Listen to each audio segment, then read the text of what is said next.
FRMMA Radio.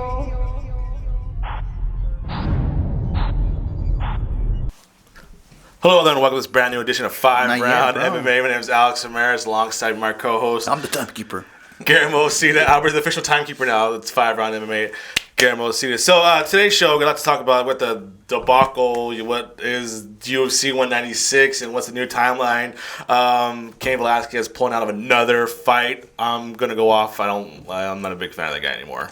And also, we're going to see if it's fair to judge Werdum and also take a look at the UFC on Fox, Bader versus Johnson. So, guys, how you going? Super Bowl, guys. One more week away from the Super Bowl. Next week. So, you guys ready for that? Not really, because I have a soccer tournament in Lancaster, so I'm not even gonna watch. So yeah, why even bother? I'm ready. 2 years ago, we won $3,000 on a pool, so I'm always ready for. Do you guys? What's all this criticism about Cam Newton? He just too much swag, or what? That he's the John Cena of the NFL, Just too much and I swag, hate or him what? Is that doing what it is? cheap pops, giving away footballs to kids. Obviously, we're gonna cheer for you if you give football to kids. So you're not John. That's cheap popping, bro. Okay, so I'm not with the cheap poppers. You're not a Cam Newton fan, okay? But Peyton Manning, on the other hand, he's cool. You don't hate Cam Newton, right? Oh, I don't like him either. I mean, like Albert said, the guy doesn't do anything wrong. Yeah. It's just he does everything too right. So it's like totally the opposite of the spectrum. So yeah.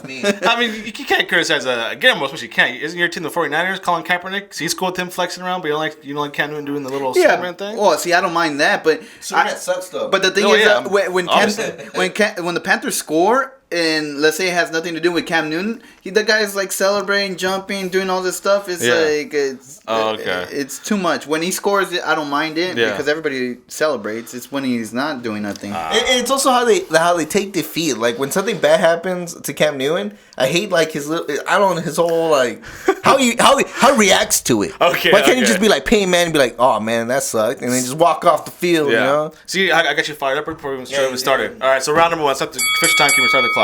So, last week, late Sunday, we got news that it was a Saturday or Sunday that Cain Velasquez was going to pull out from his main event bout against Fabricio Werdum with the back injury. Actually, I think it was during the week. No? It was during the week? Was it Sunday or Monday? It's kind of late. It was after we recorded the show last week, so we talked about it because we had the early show because of Royal Rumble. Yeah. So the timeline is Velasquez injures his back, pulls out the fight, sends out a letter or a Reddit. I extremely apologize, blah, blah, blah, blah. But Stipe Miocic is inserted to face Werdum. Day after that, Werdum pulls out, says, my foot hurts. I'm not going to fight at all. So now it was basically, is Stipe Miocic going to face for interim title? I think people were making already photoshops of Stipe versus Overeem for the interim title. And then John Jones as well. John Jones throwing his name in there. And then also, that's all one for, I think it was, not Overeem, was it, somebody else, like Barnett versus Stipe versus for the interim title. People make their own little photoshops and send them out there.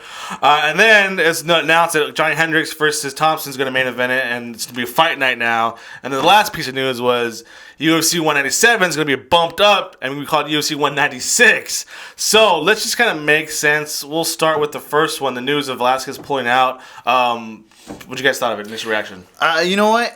It sucks because this guy has always been injured, and every time we're expecting a big fight or anything like that, it seems like he always pulls out or he's always injured, and then we see him like a year later. But he did the right thing. I mean, like we saw what happened last time he fought against JDS when he was injured. He got knocked down in like less than a minute. When you see a healthy Cain Velasquez is when you see the deadliest Cain Velasquez. So I think if he really wants the belt back, he should be at 100%, close to 100%, because I know nobody's ever 100%. Yeah. Yeah, it just sucks. I mean, I don't want to put on Cain Velasquez, but it just sucks that we expect them and then we don't get them. Yeah. But it sucks too for the camp because AKA has been criticized for being too tough of a camp. Yeah. Just like Duke Rufus gets the same rap, and then your fighters keep getting injured, so you proves the point. Yeah, and it kind of proves the point because DC has been injured before. Luke Rockhold. But look who the champions are.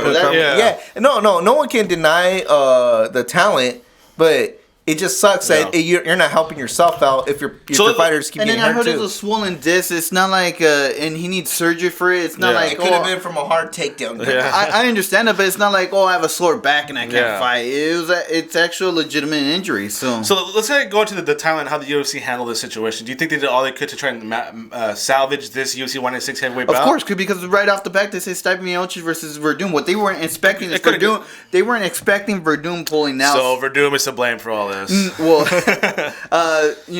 Cain Velasquez plays 50% of it, and Werdum plays the other 50%. Is this another effect of the UFC having such top-heavy cards for pay-per-view cards that one bout goes down, and we got to put on free TV now because don't go see Josh Thompson versus Johnny It's crazy Hendricks how on pay-per-view. You couldn't salvage the pay-per-view and promote all these fights to make it still a pay-per-view card. Yeah. They didn't have that. And you think about the Ryan Bader versus Anthony Johnson that just happened yesterday. I mean, that if that was in the pay-per-view, that's a pay-per-view worthy fight. Or even like Dominic Cruz holding that back a couple more weeks, that could have been a pay-per-view worthy fight too. But no, they went it on Fox Sports on a Sunday for some reason. So and then you get the main event to drop off, and then I was like, now what do we do? And it's like we can't cancel, so we're just gonna give it free on TV. Yeah. It's funny because they don't learn their lesson because I always feel like they cycle it. Like a card messes up. Then they try to stack the next couple cards because we don't want to put ourselves in that situation. Yeah. They have a couple good cards and then finally they're like, you know what? Maybe we could saturate them again. And then this happens and they got to stack the cards over again. It just makes me mad because for the first, I think when we first became UFC fans, it's because they were stacking these pay-per-views like hard. Yeah. And it just irritates me that they don't give me at least 3 good like stacked fights where, you won't quit on the card because of one person. And then the other thing too is like it's Super Bowl weekend. What is the Super Bowl weekend known for the UFC?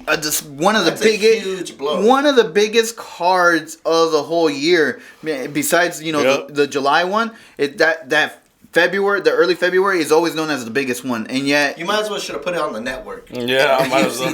The UFC Fight Pass. Yeah. So.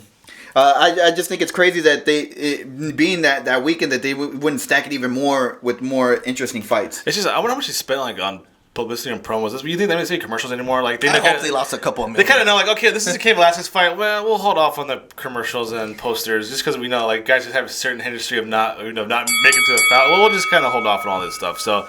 That's it for round number 1. Stick around for round number 2. We're going to go a little deeper into Cain Velasquez's legacy and then maybe still consider one of the best heavyweights of all time or even now. So stick around, guys. Welcome back. Now it's time to go a little deeper into Cain Velasquez's legacy. Not another injury, another setback. We went from Yes We Can, the first Mexican heavyweight champion in combat sport, the Terminator, now to become the Glass Man, right? I mean, I wouldn't go that far. I haven't gone that far. I mean, this is kind of a little ridiculous now. I mean, no, yeah. I mean, people are trying to compare it to Dominic Cruz, but the diversity of Cain Velasquez's injury, shoulder, knee, back, what is he doing to his body? What are they doing over there? Why is he so fragile now? How do you expect to be the best when you're not training to that high level of caliber? I understand that you're injured, but you're playing a combat sport. When you talk about the NFL, NBA, some of these guys never recover. Look at Derrick Rose. He wanted to be, his style was, but isn't there a smart way to do it? Look at John Jones, considered the best in the world. He was never, Anderson Silva spent how many years as the best fighter in the world? You're not going to pull this fight from injury. Until he got caught with his PEDs. So, but if you really think about PEDs, it's hard. Is that what it is? But look at John Jones had a long break. He's having a long break right now. Well, but even before his run, that's through before his run, because of criminal stuff. Well, even Ronda Rousey, she was fighting constantly for once every 3 months. I didn't hear about it. But here's the difference: you have people that have talent, and you have people that work hard. Some people don't have the talent. So you're saying Cain Velasquez has no talent? He has talent, but he has to work hard. Same thing with DC. To me, DC is a great wrestler. He has that, but I think DC works even harder to be at the level that he is. It's not he doesn't have that natural talent John Bon Jones has, that Conor McGregor has. So why? Or even Conor McGregor, everybody's doing this little meme or whatever about how he's not talented. It's just because he's the hardest working person that you'll ever meet, and whatever he wants, he's gonna get, and he's gonna not stop until he gets it. But then why is he not breaking down the fight like Cain Velasquez is? Cain Velasquez has fought he's fought once in 4 years, but he's hurt all the time. Yeah, but think about it. You're carrying 230 pounds of your body. Yeah, but his whole life though. His whole life has been doing that. So he shouldn't be used to that. And you're trying to carry all these other people that are 260. So something hasn't changed. So what's the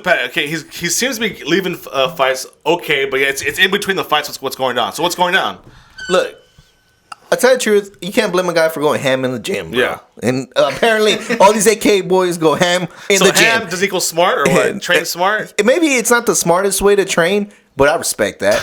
I mean, if you go hard in the gym, I can't disrespect that. Because when it comes fight, I don't go ham at all. And then when it comes time to fight, I gassed out because the elevation was too. I went too hard during training camp. See, that wasn't smart training too. So then what is it? I'm not saying Cain Velasquez. I'm saying something changes his camp. I mean, well, that's what we're going to go to Mexico City 2 days before the fight. That was and dumb. Nike's Evolution. We're going to go super hard during the training camps, so we're going to hurt you. That way you have to pull out every fight. Is that how it goes? And I mentioned in the first round, maybe it is the AK formula. I understand that, iron sharpens iron, and you have to go hard to kind of measure where you're at. But maybe there has to be more of a scientific approach. And again, who knows? Maybe they just have slippery floors, dog. I see their gym; it's always slippery. And then you see, like, GSP was never hurt for like this bad either in his career. He's one of the he had torn ACLs once, and then that was it. And Dominic Cruz had twice. The thing is, what's the difference? But what's the difference between? But here, the thing about injury, sometimes it's just about luck. Sometimes it's about just your genes. I mean, like it's not his fault. Maybe you have bad knees or whatever, like I do, or for sometimes you just step wrong and you just get injured. Look at what's happening to Kobe Bryant recently. It's like back-to-back years. Well, Kobe Bryant's 38 years old, so how old is Cain Velasquez? He's in his mid-30s. But should be his prime athlete, but right? he's in mid-30s, and you're talking about a combat sport. So I'm saying, okay, so what's the difference between Dominic Cruz and Cain Velasquez? Cain Velasquez gets hurt. Unluckiness. That's the exact same thing between both of them. So this is what happens. Cain Velasquez gets hurt, issues an apology, and goes dormant until his next fight's announcement. Dominic Cruz gets hurt. He's out there in front of the camera, still making an appearance. So people are saying Cain Velasquez gets hurt and hides. No, it's almost like he's embarrassed already. I'm going to go and I'm going to issue an apology on Reddit. And Dominic Cruz is very well spoken, and he comes out and fights. I'm just saying, this pattern is getting too much for me to take out. Cain Velasquez's announcement, okay, I'll see a fight. But he's not the only one that's ever gotten hurt. That's the thing. He's the most important one, though. That's why. Why is he important, though? Heavyweight champion, the heavyweight champion, the most important division in any combat sport. Ask boxing. When the heavyweight division is popular, that's when boxing is great. Yeah, and what have you guys been saying the last couple of months is that the heavyweight division is weak. It's weak, and that's because of stuff like this. I mean, because even if Cain was champion, there's weak opponents out there. Yeah, but still, they just have a guy that can promote. If anything, like again, everyone gets injured. I think this doesn't help with his legacy. It's going to be one of those things where, like, I wish I can say Cain Velasquez was one of the greatest heavyweights of all time, but it's going to be, he has such inactivity, it's really hard to measure him where he's at. I'll give that, but you guys are crazy. I still think with the inactivity, what he was able to accomplish, who he was able to beat. JDS, Brock Lesnar, when Bigfoot, nobody else could beat him. When nobody else could beat him. In like 5 years, he fought 3 guys in 5 years. Beat Bigfoot now. So I don't know. I just think we're promised this guy who's going to revolutionize the way the heavyweight division looked like, these super athletes, and now like 5 years later, well, technically that was Brock Lesnar. Brock Lesnar brought in the heavy. Brock Lesnar was what's called the heavyweight. What are they saying about Divas Revolution? So it was the heavyweight revolution when Brock Lesnar. And now we're just back to guys who are just getting hurt all the time. So all right, that's right for round number 2. Round number 3, we're time to look at Werdum now and his decision to pull out the fight. Was that fair, or should we criticize him too? So stick around, guys. All right, round number 3. So a day after Cain Velasquez pulls out, Werdum pulls out, citing a foot injury. Yeah. This is pretty much also 2 weeks less to prepare for Stipe Miocic. Is it more injury? Is it more lack of preparation, guys? Maybe he was like, I'm not going to use that much leg kicks on Cain Velasquez because he might take me down or exploit that. But then when it switched to Stipe, he was like, you know what? I was going to do a lot of leg kicks against Stipe, so maybe I should. So, Guillermo, obviously, I was very critical of Cain Velasquez. I'm actually kind of critical of Werdum too, but should I be? Yeah, you better be. Because, again, it's a smart business move. That's what you really got to take out of what Werdum did. Because business-wise, he's towards the end of his career. He's, 38 years old, I believe. And this might be his last opportunity to be champion. I mean, like, a couple more year, maybe at the most 2 years. So to stay champion and to prepare correctly for the right opponent is a correct thing to do. So if all things planned out, Stipe was the number 1 contender, right? So you didn't see Werdum going through Velasquez and Stipe. He would have lost one of those 2 bouts. I believe so. So I mean, you don't blame the guy. I mean, people were criticizing him, and even Josh Barnett said it himself. It's like, I can be here talking smack about Werdum, but it really makes a lot of business sense. I mean, like, this might be your last run at this. Why why not, try to prepare the correct way and try to stay champion. Try to make as much money as you can while you still have a chance. It also look kind of... The way, if you guys read Werdum's quote, too, he kind of turned it back on Velasquez. He's like, well, I was trying to fight Velasquez. He pulled out first, so my challenger not doing his job, so why should I do my job as champion? But then vice versa, you're the champion. You're supposed to step up. You're supposed to be the best in the world. Whoever the UFC throws at you, you should have no problem going through them because you're the world champion. Doesn't Stipe Miocic have a disadvantage too? I mean, like he wasn't scheduled at all. Hey, dude, 2 weeks and you're your championship match. He's running for the hills. It's like, give it to me. And what Werdum does totally the opposite. Is like, no, 2 weeks isn't enough because I was preparing for Cain Velasquez. What a scary kid, man. Foot hurts. The only thing I would say this to give Werdum a little bit of credit is that how many times have you heard fighters say, I have never had technically a perfect camp because going into the fight, I'm always hurt. This is tweaking, that's tweaking. So maybe Werdum thought, well, if my foot hurts, something has to be hurting from Cain Velasquez since he has such a lengthy training camp just like I did. And while Stipe, he probably is coming off fresh. How many injuries can you really get in 2 weeks? So maybe that was the thought process by saying, no, I was just getting ready for Cain Velasquez about that camp thing. But at the same time, I think when you're in a champion, your criteria, everything's a little bit higher. You half of me wants to rip them apart. It's half of us, okay, you're smart. It's like the whole Johnny Hendricks thing about how he lost to Robbie Lawler. Yeah, did you win the fight, Johnny Hendricks? Yeah, but as a champion, you can't go out like that. I mean, champions are hold in a different level. And the UFC, but the UFC is also giving precedent in the back to giving. Okay, remember John Jones? You want to face Dan Henderson? Oh, it's okay. Or no, who was it? Chael Sonnen, right? Yeah. Okay, you don't have to. But so the UFC have shown that the champions have this kind of leeway. So if they're giving this leeway. The other thing, I want to see the medical report. I mean, like, it's funny how everybody was critical of Cain Velasquez, but, it came out that he had a freaking bulging disc, that he needs surgery, and I'm pretty sure that hurts. But for Werdum, I never saw, what is wrong with this foot? Is it sore? Is it broken? Is it a fracture? I think I did see that it was a little micro fracture or something like that. Fracture. But, I mean, like, I want to see the full extent to how much he's out. Is he out a week? Does he need surgery? It's like, it's really, Werdum did this smart business move, and then it's like everybody forgets that, why he pulled out to begin with. So, I mean, it was announced a quick announcement for Jones versus Cormier 2 is going to be announced in the next couple of days. They didn't announce GSP last night. They didn't? No, I was expecting that. And so with all the events pushed back, pushed forward a little bit, you see Cain versus Werdum UFC 200? Yeah, now I do, because that's one of the questions that I was asking at you guys before we came on air. Is so now UFC 196 becomes 197. Well, 197 becomes 196. Does that take place throughout the other cards? So does that mean that UFC 200 gets pulled back to August, or are they still set for that July card for UFC 200? But if they push it back a month, I mean, it's perfect timing for not only Cain Velasquez, but Conor McGregor, for the winner of Conor McGregor versus Dos Anjos, or if he fights for the featherweight division. Yeah. Perfect time for Ronda Rousey. They said she wasn't be ready for July, but now maybe she might be ready for August. She's not coming back. I don't think she's coming back anytime soon. She got movies to film. She's a big star now. If anything, it helps out your boy Nick Diaz because his suspension should be up by the month before, and he should be able to fight that month. And I'm pretty sure he's training now. The thing is, it all tends to work out for the UFC, does it? No matter what, no matter how much of a mess, no matter how much we criticize, how much they're completely ruined in their company, they're in charge of it for a reason. So they know what they're doing. All right, so take a quick little break. We'll come back and talk about Sage Northcutt. Did he tap? Did he not tap? And also look at the UFC on Fox, Bader versus Johnson. Stick around, guys. All right, welcome back. Thanks for sticking around that quick little break. UFC on Fox took place this past Saturday. One of the highlights of the main card was Sage Northcutt being on it, and I guess for a lot of people is that they actually lost. So let's go into the Sage Northcutt debate once again. A lot of people seem to have it online. It's a pretty popular subject.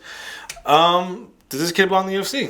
I think so. I think he does. I mean, like, if you saw the first round, and that's really what I'm taking out of that Sage Northcutt fight, is he dominated. In the second round, had he not done that fancy kick, maybe he wouldn't have gotten the position that he got towards the end of the fight, where he got, what was it, like a dart front choke or whatever they tapped out to, that he probably wasn't trying to tap out, but he mistakenly tapped out. But if you really take down what he was accomplishing in the first round, he was really dominating his opponent. So I think he does belong there because he's making it look easy a little bit. There's this point, I guess, what people don't like about Sage Northcutt is that he seems to be under the wing of Dana White, and he's being handpicked opponents to make him shine. He's not the first. But okay, but then so it makes the point: is the UFC a developmental league, or is it where the best of the best fight no matter what?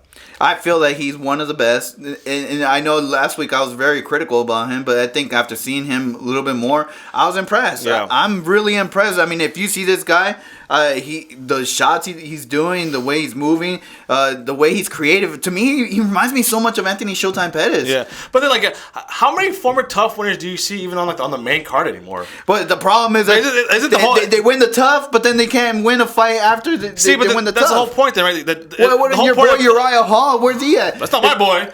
Don't talk to me. So he wins the tough, or he loses it actually to Kelvin Gastelum, and he gets his push, and then he can't compete. The difference with Sage Northcutt, he didn't have the tough, so now they're just easing him in, and you can see the promise. So, but easing him in, is that fair?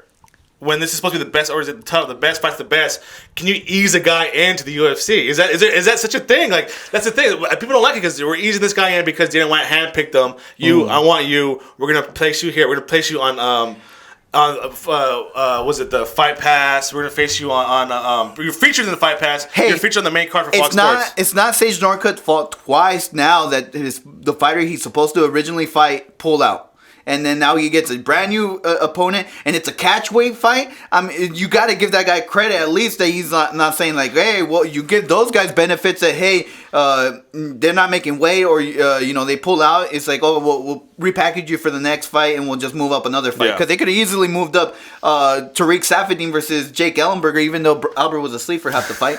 But they could have done that. But no, hey, Sage, we still want you on there, and take it on like, what was it, like a week notice? And it's a catch weight. You got to give him some credit too. But then you go, hey Sage, we still want you on there. Any other fighter, you guys are both out. But it's because it's Sage Northcutt. We want you. They would have given him that take home money anyway, the show up money. Yeah. So Albert, you been quiet this whole round. Yeah, that's because I think it's been directed at the wrong thing. Everyone's avoiding like the whole age question. Yeah. I think does he belong in the UFC? Maybe. I think it's a big maybe because obviously he's a good athlete. Yeah. But 19 played a big role in all this. When you're that young, you think you're invincible. And he took fights way too close to each other, and that's a learning thing too. You should know how long you should have a training camp, this and that. If your weight is 155, maybe you should be more at the 5 more fights at 155 instead of being like, all right, it's short notice. I'll just fight 170. Yeah. That was a disadvantage to him as well. Doing that kick was a disadvantage, but all the stuff I'm saying. It's because maybe it's a maturity thing, and it just bit him in. He shot himself in the foot. Yeah. Because he was too young. And does that necessarily mean he doesn't belong in the UFC? No. But at the same time, you go in a place where supposedly all the sharks dwell, and so it's sink or swim, no matter how old you are. Yeah. But I really do think the age was his biggest opponent as far as being in the UFC rather than anything else. And I think a lot of people are criticizing Sage Northcutt, one, his age, and because it really feels like he's getting a silver spoon. That's what it is. Yeah, but it's really not. All that stuff's masking the talent that he does have. But the fact that Daniel... So you don't dispute the talent. No, the talent's there. It's how he's being treated. It's like the what? It's like, I'm sure there's other 19-year-old kids out there. But maybe there are decisions that Sage Northcutt is taking and his camp.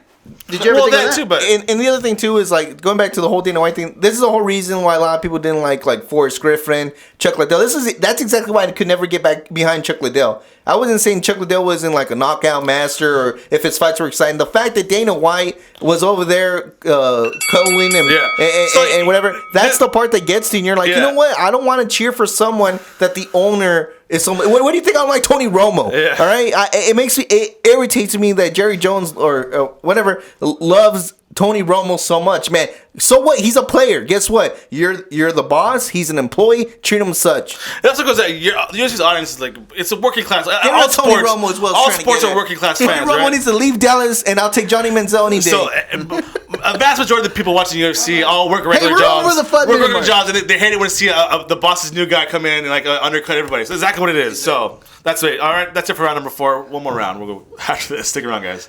Time for the 5th and final round. Here we go over the UFC on Fox results. Johnson versus Bader. I think I said last week it's going to end in 2 ways, right? Either Bader wins the decision or Anthony Johnson knocks him out and win. So I think with the latter was right. I said he was going to win one way only, and that's Johnson knocking him out. That's pretty much what happened. Did you know I went 0 for 4 yesterday on my picks or something like that? I don't want to point it out. I don't know why you picked Bader for. But so he lost every bout, bro. I feel now that this kind of leaves like Anthony Johnson in the same place where he started, right? Is he any more closer to a title shot? Probably because of who the champions are, right? If John Jones wins, maybe has a shot. But if you look at his fight with DC, he had a chance. Yeah, and it was a legitimate chance. I mean, if it had Anthony Rumble Johnson won, I wouldn't have fought it. I wouldn't have disagreed. After defeating Ryan Bader, do you feel Johnson is one step closer to becoming champion in the UFC? Yes, you do. You feel that? Yes, because performance. So this guy's a future champ. Yes, because of his knockout power. You saw him knock down DC. If he gets his right hand on John Jones's chin, it might be lights out. He did it to Gustafsson, and you saw Gustafsson that he had a strong chin, and all the shots he took from John Jones. He went down with the shot from Anthony Rumble Johnson. What do you think is going to happen to John Bon Jones if he gets a punch from Anthony Rumble Johnson? So he had, and it's a 3-horse race. It's those 3 guys. Yeah. It's DC, John Jones, and Anthony Johnson. So I do not see anybody in light heavyweight, even though yesterday they talked about the stacked light heavyweight division. It's a 3-man race. Yeah, Albert. After Saturday's performance, do you feel Johnson's ready for to become a champion in the UFC? Is he ready for a title shot? Yeah. If he's ready to become a champion, I don't know. Because everybody knows, everyone supposedly knows what to beat Johnson, and that's to take him down. Yeah, okay, Ryan Bader didn't have that much success, but he still had, but in the very few 1 minute spectrum, he did take him down, and he almost had a good position to do a submission. And that has always been Johnson's weakness, I think. And then that's why I'm saying, if John Jones wins, I think he gets a title shot, and I give him a high percentage to win that belt. If it's against DC, DC, I mean, yeah, he's a high caliber wrestler. Yeah, he's a high caliber wrestler, and it showed. I mean, I think as long as he can avoid the striking and isolate him in the ground, I don't see Johnson ever winning that battle, because I really do see other grapplers that much better in the ground game. Yeah, see, but I think I think. I think we're pointing out the same stuff that we always think is Anthony Johnson. So he's kind of like this. He didn't elevate. He just kind of stayed the same right after this fight. But did he elevate after this fight? I think so, because you saw the takedown defense on Ryan Bader. I mean, like, everybody knew he was going to shoot, and he knew it, and he defended it well. So it put him in a great position, because what did everybody say? He's lucky he's holding Anthony Rumble's hand. Yeah. The minute he let go, it's over. And that's exactly what we're saying in the fight, and that's exactly what happened. The minute he let go of his hand, it was game over. And credit to Johnson. I mean, when he fought Phil Davis, he was able to stop every takedown, but he was using brute strength. I mean, there's technique to everything, but I mean, he was literally physically overpowering Phil Davis on when Phil Davis was trying to go for those takedown defense. Does he have that same? Does that power translate against a guy like DC, or even John, who's supposed to be in the heavyweight division? Even John Jones' wrestling's but I don't think John Jones' wrestling's up to par. But he's long and lanky. He can wrap your arms. Yeah, but all Johnson needs to do is land one of them. Well, that's for anybody though. And the other thing we're forgetting is John Jones is experimenting or talking about going to the heavyweight division. It leaves it wide open for Anthony Rumble Johnson for one day to become reigner of this light heavyweight division. So I mean, I think I'm a huge Anthony Johnson fan too. So I just want to see if he's ready for that next step to become actual champion. Is he ready for a title shot? Yes. Can he become champion? Maybe. Yeah. The only thing I question is Anthony Rumble's past. Yeah. I don't know if everybody remembers. I mean, like, it seems like everybody just totally forgot, but it wasn't he charged with domestic violence. So I mean, like, that might overshadow a little bit into being a champion. His weight cut issues, but I think he sounded pretty happy at 205. And he did. So Ben Rothwell defeats Josh Barnett. What's up with Josh Barnett, man? I called it too. That Big Ben was going to win that. Yeah. But it sucks because Josh Barnett had a good game plan, and I don't understand why he went for that takedown, because Ben Rothwell is known for one good submission, and that's that front chokehold. The go-go choke. Yeah. The go-go choke. Yeah, that's like his choke. Yeah. And and I thought, even though Ben Rothwell was getting punches in there, I thought Barnett was doing a better job on the stand-up, so I don't know. That takedown really confused me, but he pretty much secured his loss. No matter what Ben Rothwell does, he's still going to be like 5 guys behind the heavyweight title, right? And that's what sucks, because he has a win over Werdum, right? Now Josh Barnett, he beat your boy Mamit Trione. He's beat Overeem. He beat the future Brandon Vera. Yeah. So he has a loss against Cain Velasquez though. So I know. And Yeah, Arlovsky. how long ago was that? A while ago. But you think now Rothwell's calls out Stipe maybe? No, he calls out Arlovsky like he should. Arlovsky like Revenge he should. law spin, Roswell. Well, again, we got one more guy in the heavyweight division. Throw a chink in the chain, right? A little more. Hey, he reminds me of a Gabriel Gonzaga. You know, he'll go he'll go on this little run and then he'll get to a wall and then he'll come back down and he'll go on a little run again. That's true. You can see who's really belongs in the top 6 of the heavyweight division, right? I'd say give him Arlovsky. Yeah, so that's it for this week's show. Got a lot of pretty spit fire this show, I think. Yeah. You got hot in here. All right, so until then, next week, make sure to follow us on Twitter and Instagram at FiveRoundMMA. That's FIVE. Like us on Facebook. Subscribe to us on iTunes, YouTube, and Podomatic. And please visit FiveRoundMMA.com. You can also check out our podcast under the podcast page at FightBookMMA.com. That's once again, it's FightBookMMA.com. I'll give a big, huge thank you to all of our sponsors. First, with the Rocky and Green eco-friendly cleaning products, the 5 Rounds clothing line, which I'm supporting right now if you guys watching the video, and of course, the RMA Foundation, Redemption Martial Arts, Rise Up Against Bullying. Albert, what do you got? It's just too sweet. Oh yeah, the cream of the crop. You are now listening to FRMMA Radio.